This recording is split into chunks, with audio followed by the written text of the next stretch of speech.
Olá,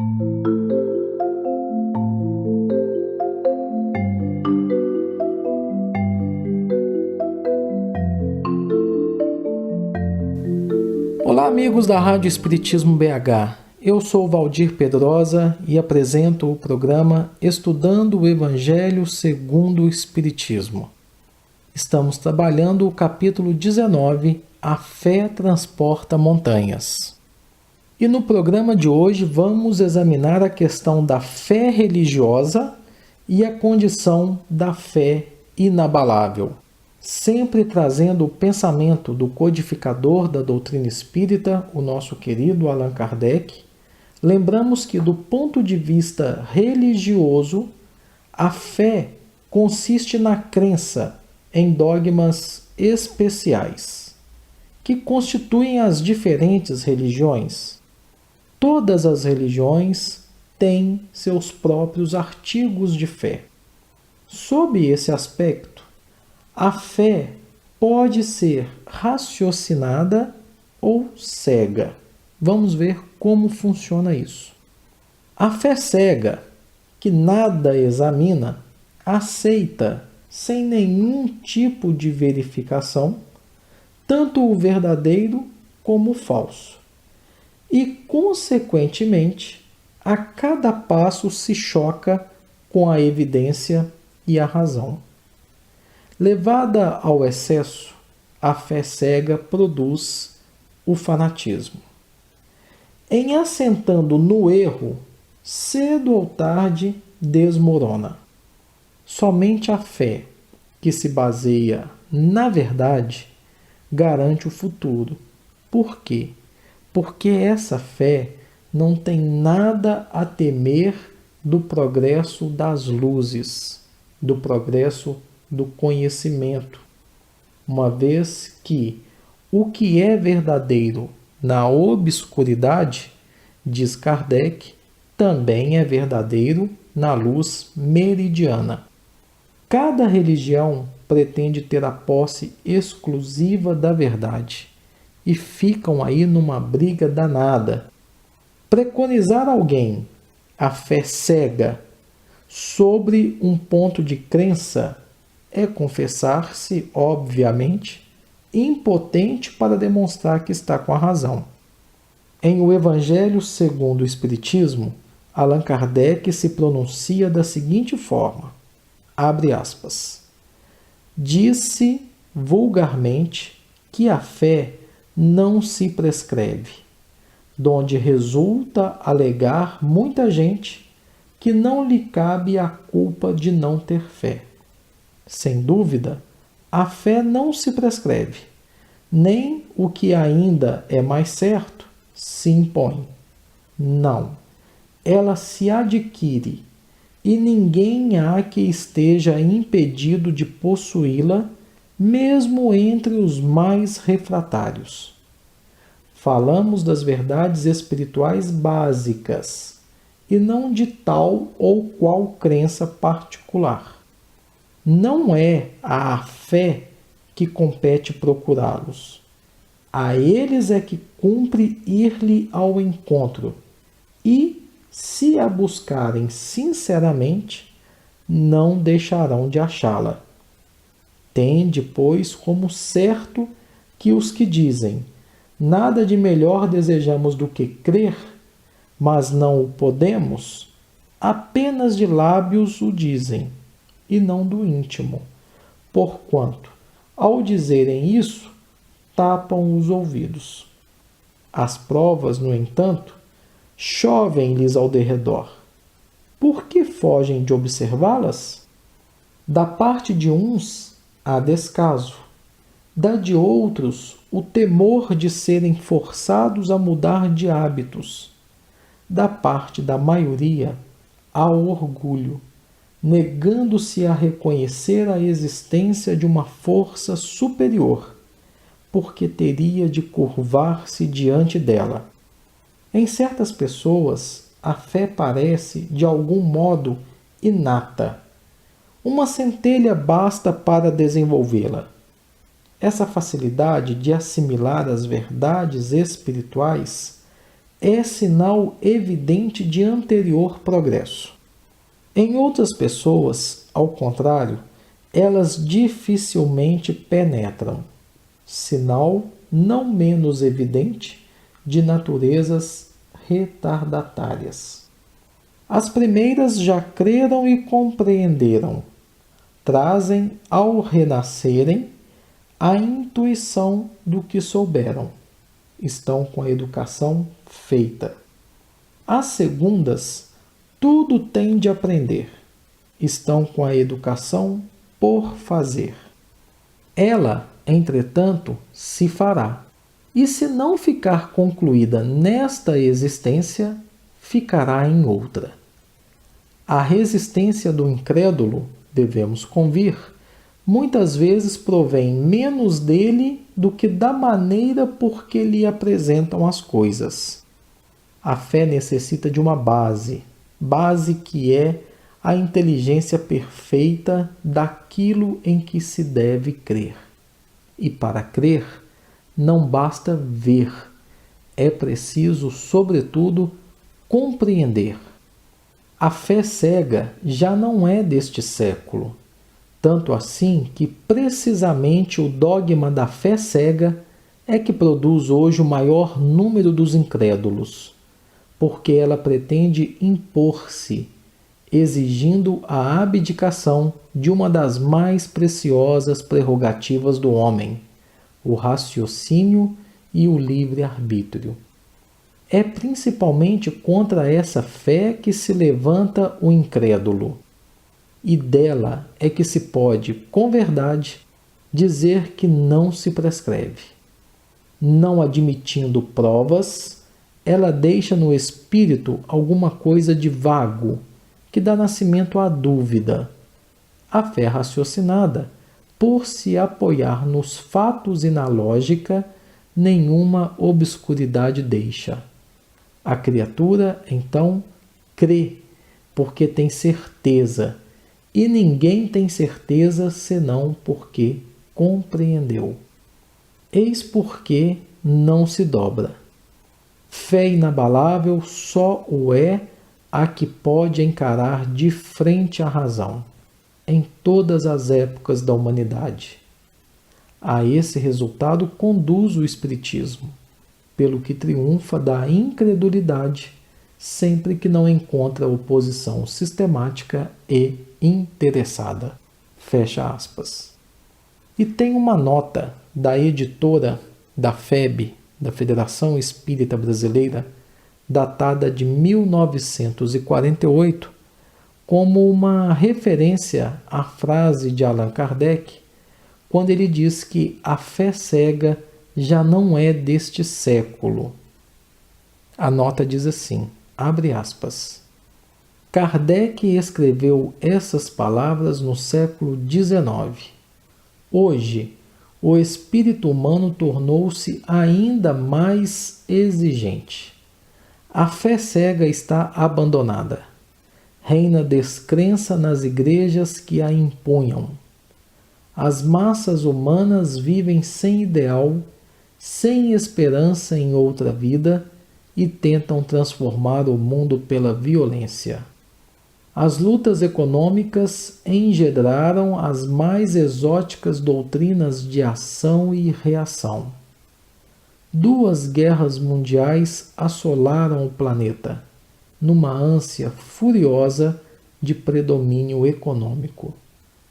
Toda a esperança da humanidade hoje se apoia no Espiritismo, na restauração do cristianismo, baseado em fatos que demonstram os princípios básicos da doutrina cristã: eternidade da vida, responsabilidade ilimitada de pensamentos, palavras e atos.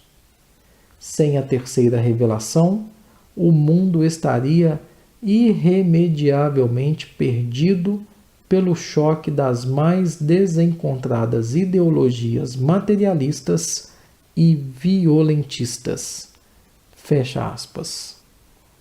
Bem, meus amigos, e o que acabamos de ler é uma grande verdade.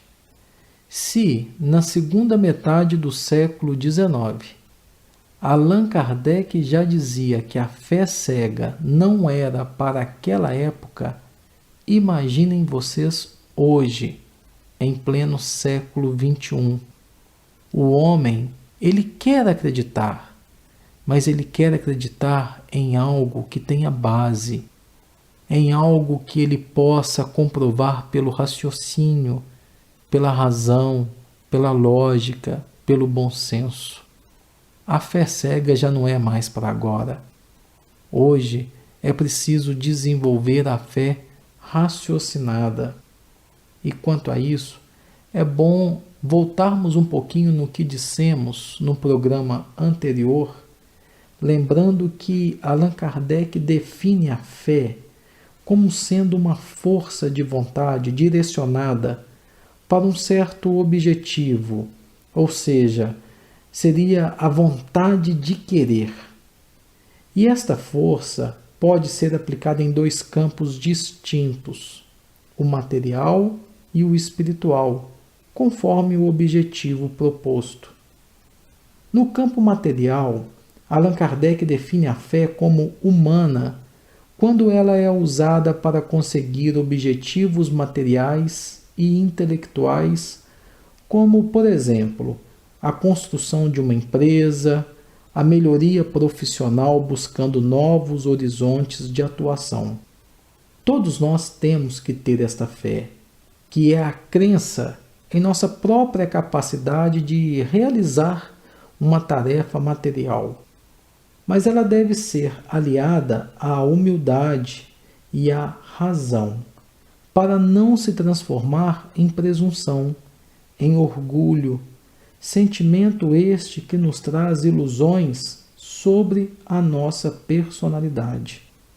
Já no campo espiritual, Kardec define a fé como divina, pois ela orienta o homem na crença em uma força superior a ele e a tudo, que direciona a sua capacidade na busca de algo além do material, na descoberta do seu lado imortal.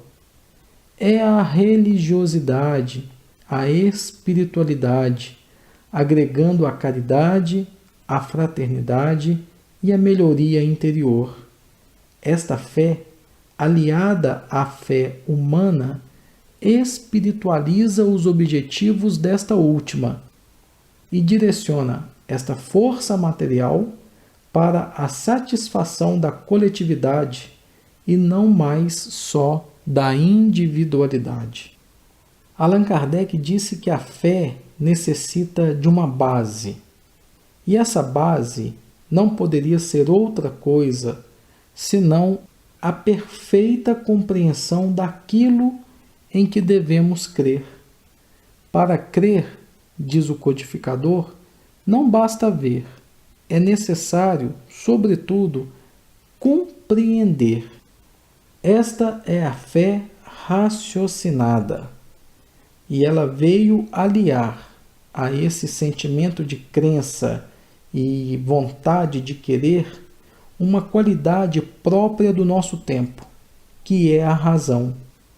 É ela quem dá uma base sólida à nossa crença, podendo encarar a ciência e o progresso a qualquer tempo. E a fé raciocinada também nos ensina que não basta só crer ou ver, mas que, sobretudo, é preciso compreender. Isso se aplica principalmente ao Espiritismo, onde o estudo e a prática da caridade são fundamentais para um bom desenvolvimento do trabalhador espírita. Não basta também sentir, ver, ouvir, incorporar ou falar com os espíritos. É importante compreender sua natureza, o seu ambiente, sua ação no mundo material e no mundo espiritual. É necessário compreender antes de ver.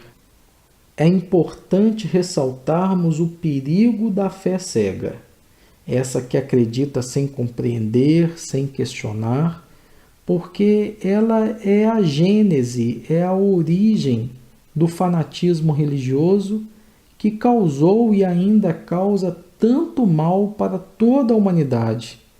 Essa fé cega, ela deve ser combatida com serenidade e com razão. E não podemos nos esquecer do que nos asseverou Tiago, no capítulo 2 de sua epístola, versículos 14 e 17, onde ele diz assim, abre aspas, meus irmãos, que aproveita se alguém disser que tem fé e não tiver as obras? Porventura, a fé pode salvá-lo? Assim também a fé, se não tiver as obras, é morta em si mesma. Fecha aspas. O que isso quer dizer? Quer dizer que fé sem obra, sem trabalho, não vale absolutamente nada. E isso vale também para a fé raciocinada. Sabe por quê? Porque só o conhecimento não basta. Só o conhecimento não salva ninguém. É de fundamental importância aplicarmos o que estamos aprendendo e o que já sabemos, mudando o mundo em nossa volta. Primeiramente, o nosso interior e depois a parte externa.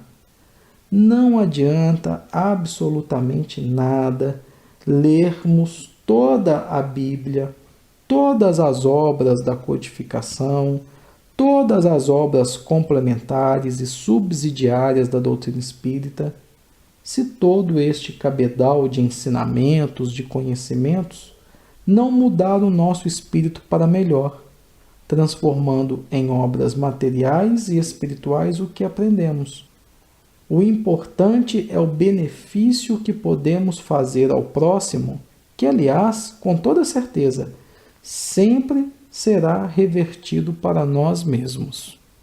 E já que estamos caminhando para a interrupção do programa de hoje, vamos trazer algumas questões do livro O Consolador.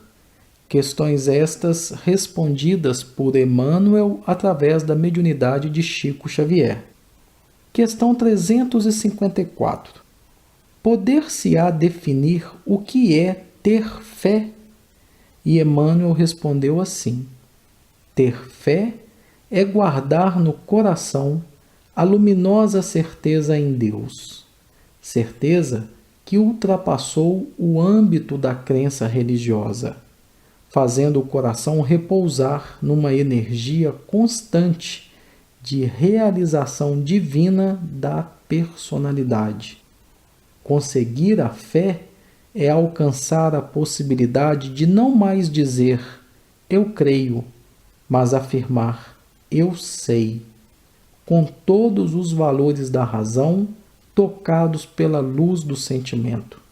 Essa fé não pode estagnar em nenhuma circunstância da vida e sabe trabalhar sempre, intensificando a amplitude de sua iluminação pela dor ou pela responsabilidade, pelo esforço e pelo dever cumprido.